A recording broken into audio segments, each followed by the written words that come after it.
नमस्कार दोस्तों। भांति भांति खबरें आ रही है। चंद्रग्रहण के मार्ग में दहशत देख रही है। इस बार अत्यधिक चंद्रग्रहण होने वाले हैं। उसको लेकर आम जनमानस बड़ा कंफ्यूजन में चल रहा है। क्या करें, क्या ना करें, क्या उपाय। तो आज हमारे स्टूडियो में हमारे मेहमान मौजूद है, ज्योतिष आचार्य पंडित श्री विनोद गौतम जी। हम इसे पूछेंगे सर, क्या उपाय है और चंद्रग्रहण कब और कैसे इसे बचना चाहिए। तो प्रणाम। क्योंकि इस बार चंद्रग्रहण को लेकर बड़ा लोगों में बड़ा दहशत का माहौल है। तो बहुत सारे चंद्रग्रहण एक साथ पड़ रहे, क्या वजह है इसकी? जो चंद्र और सूर्य ग्रहण पड़ते हैं वो अमावस्या और पूर्णिमा को होते हैं। और इसके पहले अभी चूंकि होली पर ये ग्रहण पड़ रहा है, फाल्गुन की जो शुक्ल पक्ष की होली है, और फाल्गुन शुक्ल पक्ष की पूर्णिमा को ये ग्रहण पड़ेगा 3 मार्च को। इसके पहले भी 3 मार्च 2007 को ग्रहण पड़ा था। और इसके पहले भी जो फाल्गुन की पूर्णिमा है उसमें फाल्गुन की पूर्णिमा में 1979 ईस्वी में भी ग्रहण पड़ा था। अर्थात फाल्गुन पूर्णिमा में ग्रहण पड़ा 79 ईस्वी में, फाल्गुन पूर्णिमा में ग्रहण पड़ा 2007 ईस्वी में।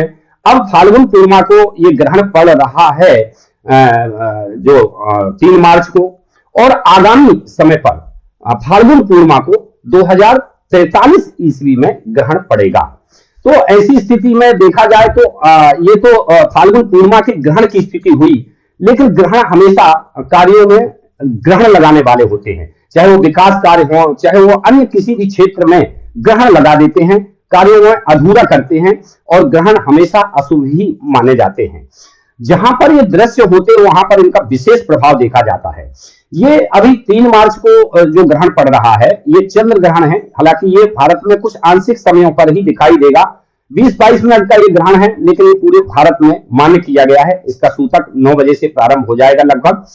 तो ये सूतक में अनेक प्रकार के जो चल समारोह हैं, रंग धोड़ेली इत्यादि के कार्य प्रभावित हो जाते हैं, क्योंकि इस समय पर हम कुल देवताओं को, ग्राम देवताओं को, स्थान देवताओं को, गुरु गादी पतियों को, अन्य अपने माता पिता को हम रंग गुलाल इत्यादि लगाते हैं, जो कि ग्रहण काल में नहीं लगाना चाहिए।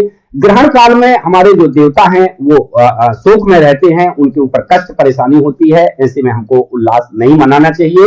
ये शास्त्र विधान के अंतर भी 4 तारीख को ये ग्रहण के प्रभाव के कारण 4 तारीख को जो छल समारोह है, धुड़ेली इत्यादि का जो त्योहार है वो मनाया जाएगा। ग्रहण की अगर स्थिति को देखा जाए तो ये इस महीने के जो ग्रहण है इसके प्रभाव भी बहुत ही खतरनाक हो सकते हैं और संकट में डाल सकते हैं। उसको बचाव के क्या उपाय, किस प्रकार? छोटे बच्चे, उनको खतरा ज्यादा बढ़ रहा है। जो ग्रहण का योग होता है, जब ग्रह इकट्ठे होते हैं तो युद्धात्मक स्थितियां लाते हैं, लेकिन जब ग्रहण अधिकतर ज्यादा ग्रहण होते हैं, एक पखवाड़े में 3 ग्रहणा, राजा मरे की सेना। अभी आपने देखा कि 17 फरवरी को एक ग्रहण था, सूर्य ग्रहण। इसके बाद ये 3 मार्च को चंद्र ग्रहण, और इसके बाद देखा जाए तो आगामी 23 जो चैत्र अमावस्या है उसमें भी आंशिक चंद्र ग्रहण लग रहा है। चैत्र अमावस्या को सूर्य ग्रहण लगेगा और अभी पूर्णिमा को चंद्र ग्रहण लग रहा है। तो ये एक महीने के अंदर ही 3 ग्रहण पड़ रहे हैं। हालांकि भारत में तो एक ही दिखाई दे रहा है, 2 ग्रहण विदेशों या अन्य आंशिक रूप से दृश्य हैं, लेकिन ग्रहण के प्रभाव हमेशा अशुभ होते हैं। ग्रहण का सीधे सीधे एक हमारे जो इतिहासकारों ने या हमारे जो पौराणिक कथाओं में जो हमारी किंवदंतियां हैं उसके आधार पर कहा गया है कि एक पखवाड़े में 2 ग्रहणा, राजा मरे की सेना, एक पखवाड़े में 3 ग्रहणा, राजा नष्ट या सेना। तो ऐसे में हमारी जो स्थिति है वो अनुकूल नहीं बन रही है, और ग्रहणों के प्रभाव से प्राकृतिक प्रकोप, भूकंप इत्यादि की स्थितियां बनती हैं, सुनामी इत्यादि की स्थितियां बनती हैं, एक भयंकर तूफान की भी स्थितियां बनती हैं। और हमेशा जो ग्रहण पड़ते हैं उनके जो प्रभाव हैं वो आगामी 4 माह तक परिलक्षित होते हैं।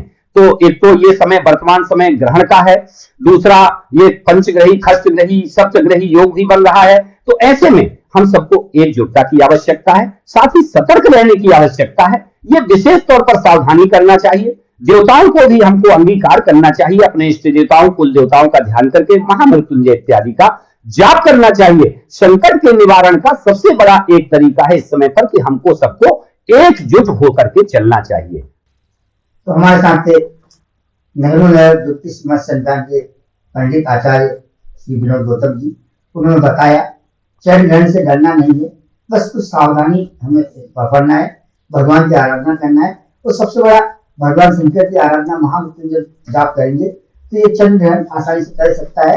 निश्चित तौर पर हमारे गुरु विद्वान हम जो बताते हैं, हम उनको बताए मार्ग पर जब चलते हैं तो जीवन में अवश्य खुशहाली आती है और हमारा जीवन धन्य धान्य से संपूर्ण होता है।